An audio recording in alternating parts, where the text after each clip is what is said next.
Bismillahirrahmanirrahim. Assalamualaikum warahmatullahi wabarakatuh. Selamat pagi, salam sehat untuk kita semua.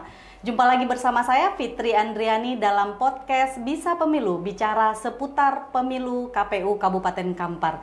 Nah, hari ini sudah hadir bersama saya narasumber yang akan mengisi podcast kita, yakni Bapak Sawir Abdullah. Beliau adalah Ketua Bawaslu Kabupaten Kampar. Assalamualaikum Pak Sawir Abdullah, apa kabar?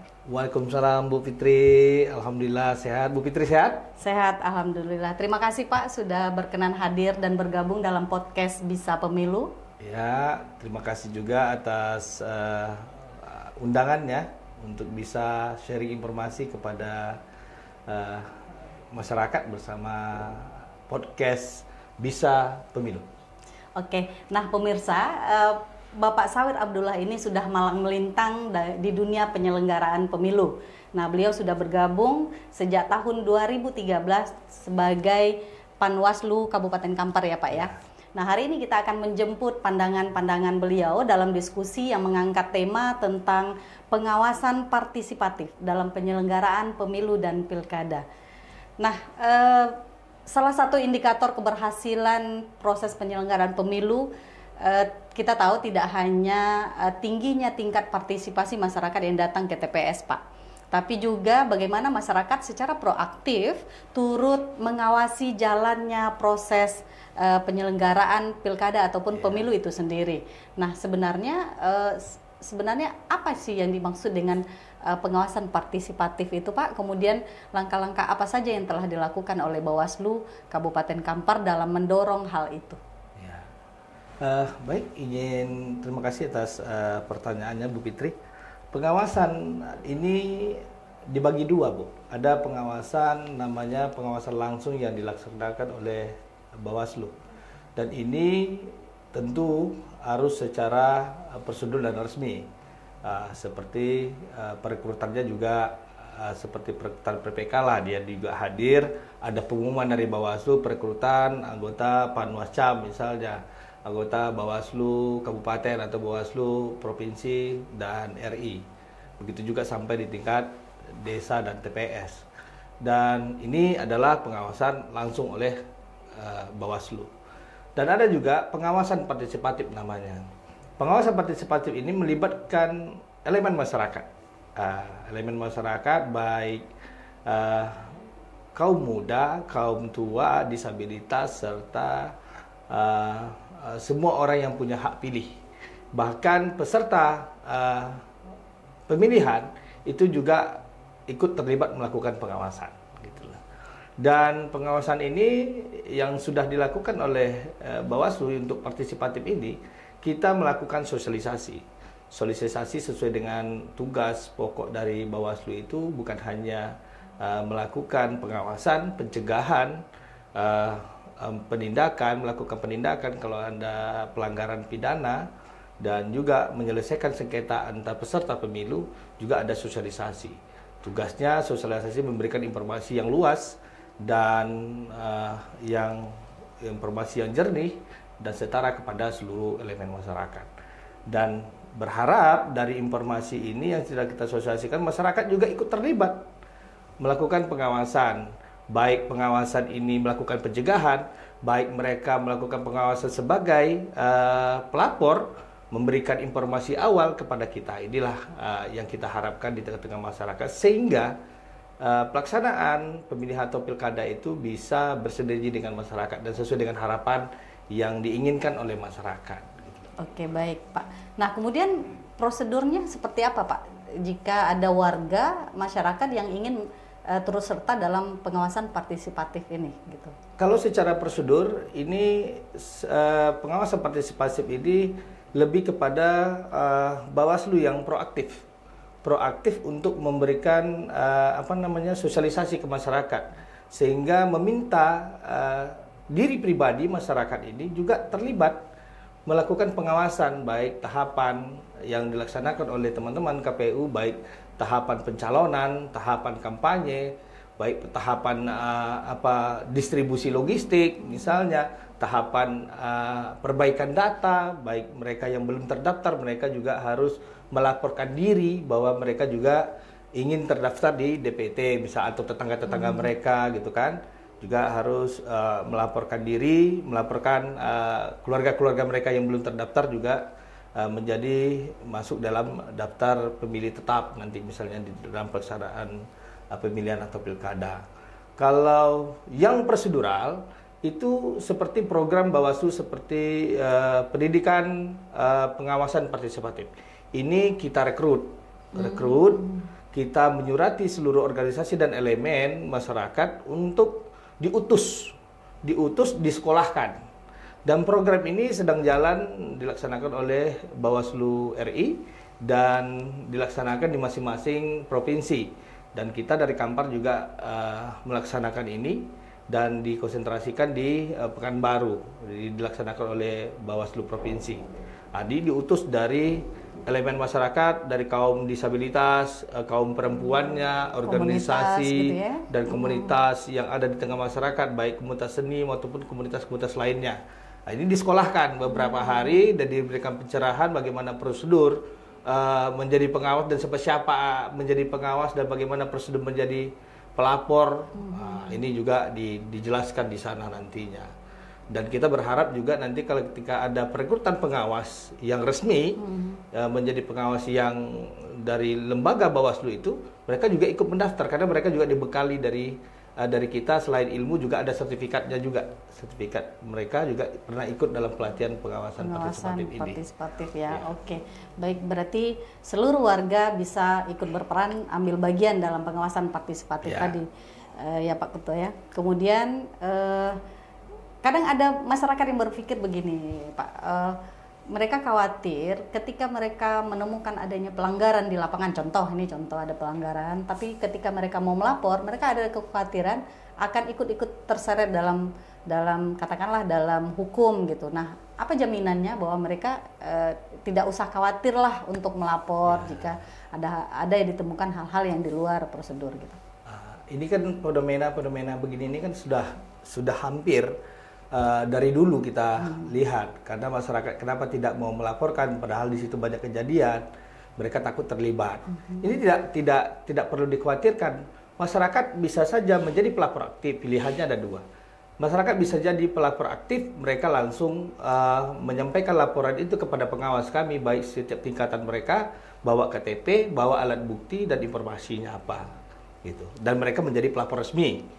Nah, dan laporan ini akan kita tindak lanjuti dan identitas pelapor nanti itu akan kita jaga. Kita akan jaga ini. Dan bisa juga kalau seandainya keterlibatan mereka misalnya mengkhawatirkan bagi mereka untuk berurusan persoalan hukum, mereka juga bisa memberikan informasi kepada pengawas kita. Berikan saja informasi, apa informasi yang mereka dapatkan, ada jenis pelanggarannya apa gitu ya, kepada pengawas setiap tingkatan, kita yang akan menjadi penemunya.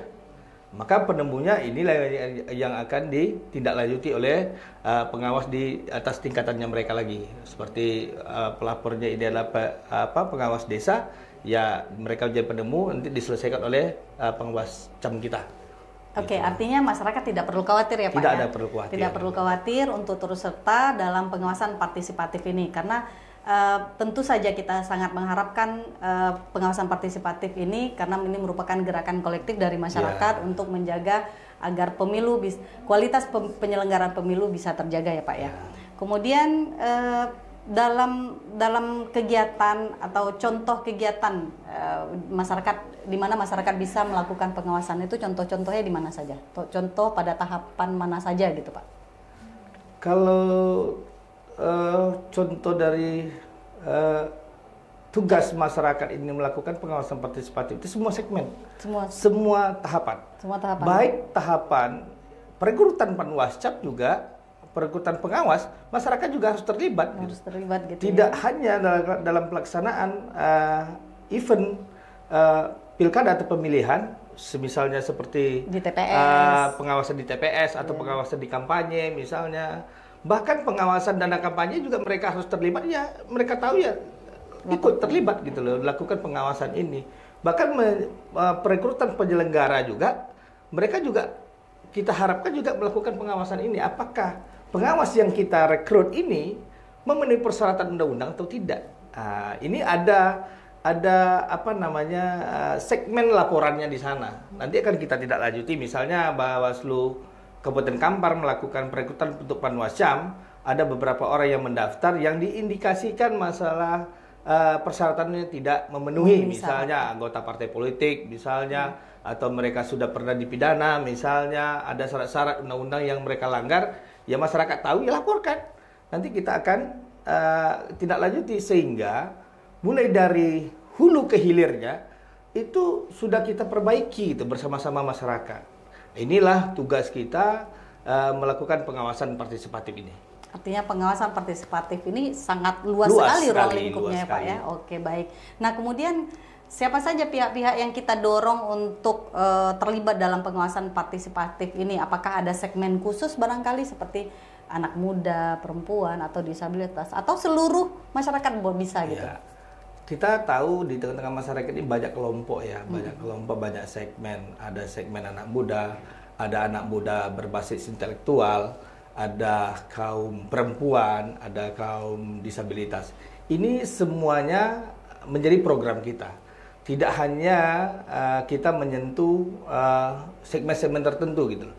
Tapi ini adalah semua elemen masyarakat yang punya hak pilih. Tapi tentu ada program yang khusus, misalnya untuk Bawaslu, program Bawaslu Go to Campus, itu kan tentu anak-anak kampus. Nggak mungkin kaum disabilitas misalnya kita libatkan di sana. Tentu ada nanti segmen sosialisasi kita di kaum-kaum disabilitas misalnya. Untuk kaum perempuan misalnya ibu-ibu pengajian atau ibu-ibu PKK di tingkat kecamatan yang akan kita sentuh, begitu. Banyak program yang pelibatan masyarakat yang ada di Bawaslu. Dan inilah tugas kami untuk melakukan pengawasan, berharap output dari hasil sosialisasi ini, berharap masyarakat yang kita berikan informasi memberikan take and give lah. Kita memberikan informasi, mereka juga memberikan informasi yang baik di tengah-tengah masyarakat bahwa pilkada atau pemilu ini begini dan berpengaruh terhadap kehidupan mereka nantinya. Dan mereka harus memilih calon-calon pemimpin yang baik gitu loh kan, karena bersentuhan langsung dari kehidupan mereka gitu loh. Oke, baik. Artinya pengawasan partisipatif ini juga kita sangat harapkan dari masyarakat ya Pak ya. Kemudian selama ini bagaimana sinergi antara KPU dan Bawaslu dalam menciptakan ruang politik yang inklusif dan setara bagi semua pihak dalam berpartisipasi? Ya, alhamdulillah saya bergabung di pengawas ini dari 2013 ya. 2013, 2014 off sampai 2017 baru menjadi pengawas kembali. Dan sampai sekarang 2007 sudah berapa tahun tuh, lebih kurang 8 atau 10 tahun lah menjadi pengawas ini. Dan rekan kerja kami adalah teman-teman KPU. Dan alhamdulillah selama pelaksanaan event pemilihan baik pilkada, pil gubernur maupun pemilu, kita berjalan dengan baik dan bersinergi bagaimana melayani masyarakat dengan baik dan memberikan layanan kepada peserta pemilu partai politik dan peserta pilkada juga memberikan layanan yang sama, tidak ada yang dibeda-bedakan. Dan kita dengan teman-teman KPU ini bagaimana memberikan ruang yang nyaman bahwa demokrasi ini bukan milik penyelenggara, tapi milik masyarakat dan milik kita semua, bagaimana menyelamatkan negeri ini melalui demokrasi, karena ini sangat penting dan ini adalah tugas kita semua. Oke, poin pentingnya adalah pemilu ataupun pilkada bukan milik penyelenggara saja, tapi milik seluruh masyarakat. Kolaborasi yang baik, kolaborasi yang solid, itu akan menjaga kualitas penyelenggaraan pemilu yang bersih, jujur, dan adil ya Pak ya. Baik, untuk terakhir, silakan Pak untuk closing statement-nya. Ya, bahwa demokrasi yang baik itu bukan menjadi tugas Bawaslu atau penyelenggara KPU misalnya, tapi ini adalah tugas kita semua. Dan juga bukan tugas partai politik, tapi ini adalah tugas seluruh elemen masyarakat yang ada di Republik Indonesia ini. Untuk menjamin berjalannya demokrasi ini dengan baik adalah tugas kita semua untuk melakukan pengawasan bersama-sama sehingga terciptanya demokrasi yang adil, jujur, dan bersih, baik dari hulu sampai ke hilirnya, dan menghasilkan pemimpin-pemimpin yang sesuai dengan keinginan masyarakat dan publik. Baik, Luar biasa sekali, terima kasih sekali Pak sudah hadir dalam diskusi podcast Bisa Pemilu. Baik teman pemilih, demikian diskusi saya bersama Ketua Bawaslu Kabupaten Kampar Bapak Sawir Abdullah. Saya Fitri Andrani mengucapkan terima kasih atas segala perhatiannya, mohon maaf atas segala kekurangan. Wabillahi taufiq wal hidayah. Wassalamualaikum warahmatullahi wabarakatuh. Waalaikumsalam warahmatullahi Terima kasih wabarakatuh. Pak.